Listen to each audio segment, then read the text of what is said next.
25-hour update on my LS MT122 tractor. Thank you so much for watching. If you don't watch the end of the video, please just hit that like button, hit subscribe, and hit the bell so you get notifications every time one of my stupid videos comes out. Thanks for watching. Let's get after it.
Hey guys, I just wanted to give like a 25-hour update on my LS MT122 tractor. I did not get the LS MT125.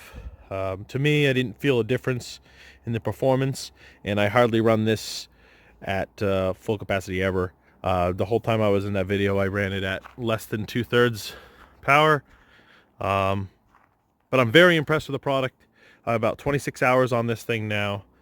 Four-wheel drive works awesome. The 50-inch bucket, it works really good for lifting up the snowbanks back. Real impressed with the product. And if I had to tell anyone else to buy one of these, I definitely would.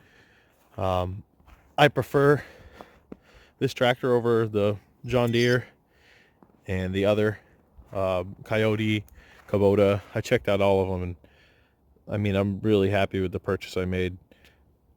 So if you guys are thinking about getting one of these, definitely get one. And this is an LS. So thank you guys so much for watching. Please like and subscribe, and have a great day.